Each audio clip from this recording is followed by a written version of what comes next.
Do you know what the average Fortune 500 CEO and a US senator have in common? Well, yes, they're both old as shit, but many also say they got the best deal in history. Affordable houses, stable jobs, and paying their entire tuition with a summer job. The obvious counter is inflation, but a lot more has changed since the boomer era.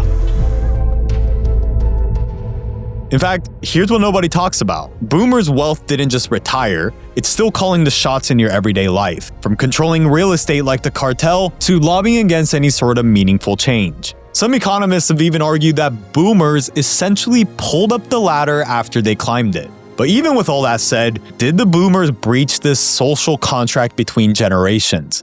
So in this video, I'll challenge whether one generation broke America for everybody who came after, or if you and I should just shut up and pull ourselves up by our bootstraps. Part of the reason that we're in the mess we're in as a country right now is same folks, same ideas, same talking points.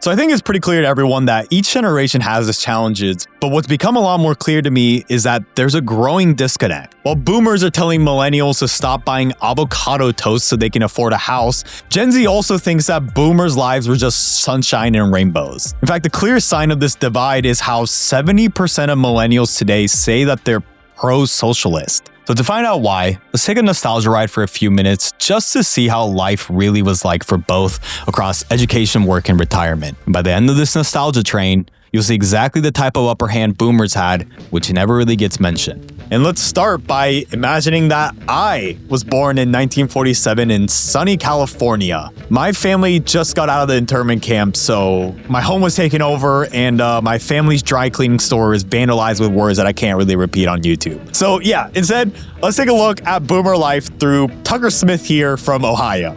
Growing up, Tucker lived in a house with his siblings, his mom and dad, who worked at the local factory that was enough to support the entire family. Like many of his peers in his neighborhood, he attended well-funded, mostly white private schools. You see, the other kids, or POC as they call it today, yeah, they were at another school down the street. But anyways, Tucker graduates in 1968, and he thinks about whether to go to college or enter a union job just like his father did. Pops was tough, sometimes drank too much, but he was fair and he wanted what was best for Tucker. So Tucker chooses to go to college since tuition at Ohio State was only $400 a year, or roughly $4,000 in today's money. And 4 years later, Tucker graduates with zero debt because he decided to work summers at the local factory. And it was a good choice because Vietnam also happened, but Tucker got out because he had a student deferment so he could get out of it. But remember getting back in California? Yeah, he was sent. But fast forward, and Tucker is 25. He's married to his high school sweetheart, saved up for a down payment, and bought his first house for $30,000, roughly $200,000 today.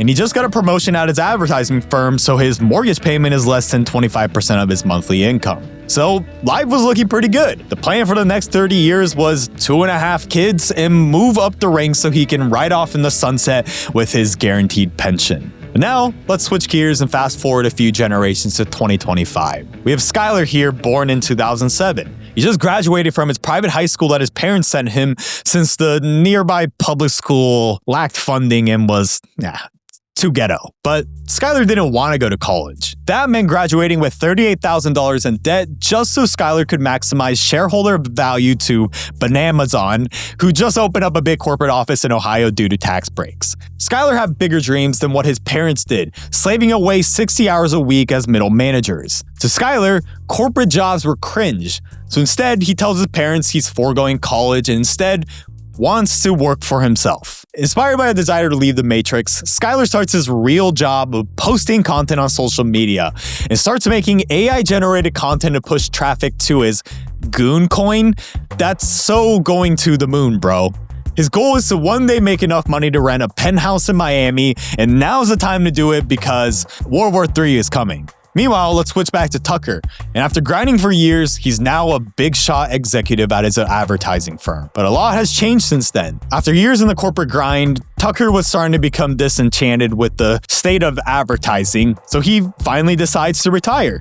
He then starts a career in politics through the connections he's made throughout the years and becomes elected as the oldest senator from Ohio. And instead of riding out his final years in his house now worth $2 million and all of the amazing stock trades that he's magically made since becoming a senator, he then goes on to become the longest serving senator from his state. So obviously I got a little bit carried away, but point is, timing matters. I mean, if Tucker was born just a decade or so earlier, he would have grown up during the Great Depression and gunned down in war. But boomers were born into post-World War II abundance and used that perfect timing to maintain an iron grip over American institutions. So this generational divide is growing not because younger people are just stupid, entitled, or brainwashed. It's because without a real stake in the American capitalist system, crushed by student debt, locked out of housing, and witnessing political stagnation, younger generations are turning against it.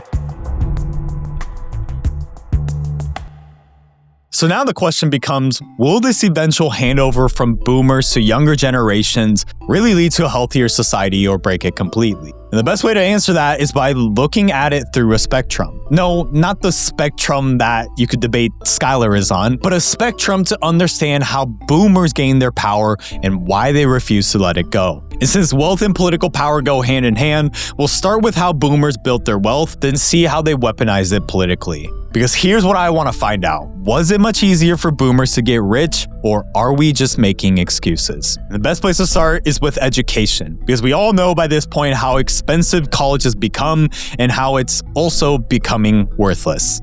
But this didn't happen by accident. As boomers became taxpayers and political leaders in the 1980s and 90s, they started cutting state funding for universities. The narrative shifted from viewing college as a public good to a private investment, something that you should pay for yourself. And a big reason was college became more about business than education. The federal government slowly replaced grants that gave students money for college and instead started lending it with interest. It's why even a dumbass like Skylar, if he wanted to go to college, can still get access to a six-figure student loan even before he makes a single dollar. And the result was a money-making feedback loop. More loans meant higher tuition, which require more loans, which led to even higher tuition. So younger generations today are entering college with a paywall and graduate with a heavy debt trap that's now more than all credit card debt combined. Of course, it's going to be harder to build wealth. In fact, it explains in part a lot of effects from declining birth rates, family formation, and especially home ownership. And it's something that you really can't blame boomers for taking advantage of when prices were so low. But you can absolutely blame them for the NIMBYism or not in my backyard activism that they engage in today. Because if you're a boomer with an asset that rises in value, you'll do everything you can to keep supply low. And that's exactly why you'll go to a city council meeting to block any new affordable housing or apartment buildings that need to be built. And you don't really want to be an asshole, and so you'll claim fears like traffic, school crowding, or crime, even if those worries will never materialize. And it's a battle you won over the last 50 years. In the 1950s and 70s, America built around 1.5 million housing units per year. But today, we struggle to build 1.2 million despite having a much larger population. And in places like California, boomers passed laws like Proposition 13 in 1978, which froze property tax assessments at 1970s values. So what this means is that if a boomer bought a house in the 1980s, it might be paying property taxes on a valuation that's a tiny fraction of the home's current worth today. Meanwhile, a millennial who buys the identical house next door will pay taxes on the full current value. And the result? Young people are experiencing a generational squeeze where they're being squeezed by high rents while paying their landlord's mortgages, often boomers, with little hope of ever owning themselves. So when boomers say just stop buying avocado toast so you can buy a house, they're ignoring how the system has been rigged. But it's not that boomers set out to harm younger generations, but they did change the rules to protect their interests. And speaking of rules changing, there's one area where the game has completely changed: content creation. And I know creating content can seem overwhelming, especially if you don't have a studio, production crew, and fancy gear to help out, but there's a tool I came across, my sponsor, InVideo AI. Their new AI twin feature lets you create studio quality videos using your own voice and one short clip of you talking. Like this. This is an avatar that looks and sounds just like me, and I can even make it speak different languages with the highest quality audio. Then I just type in what I want, like make the avatar appear more in the video and change the scene at 5 seconds to a cat, and it builds a full video for me. Unlike other tools that only help with small parts of the process, InVideo AI puts you in the director's seat to focus on your vision. If you got something to say, but the friction of content has held you back, go to the link in my description and create your own free avatar now. Now, back to the video. But wealth is only half the story, because money can buy influence, but you need political power to guarantee it. And real power comes from capturing the entire political system. So how did boomers make it so everything goes their way and nothing ever changes?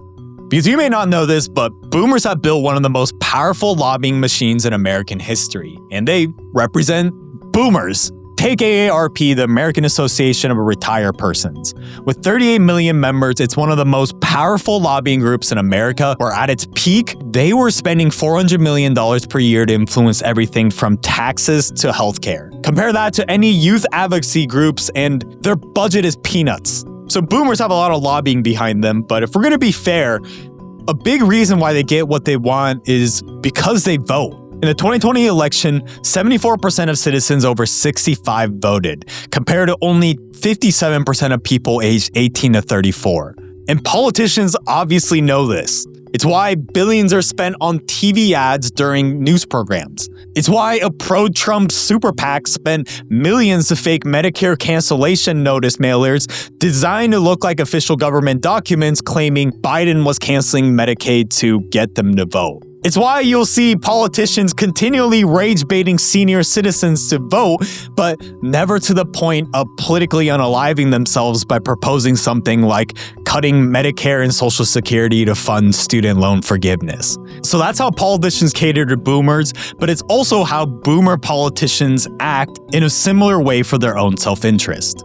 It's a big reason why nothing ever changes in Washington. In fact, that's exactly what the youngest senator in Congress, John Ossoff, found when he tried to change something that I think everyone can agree is corrupt. Could you explain what the Banned Congressional Stock Trading Act is and how exactly it accounts for loopholes? Yeah, the Banned Congressional Stock Trading Act. So let's just start by establishing the shocking fact that members of Congress can trade stocks at all while we're in office. I think most people think this is already illegal. They're on the committee that regulates the company or the industry.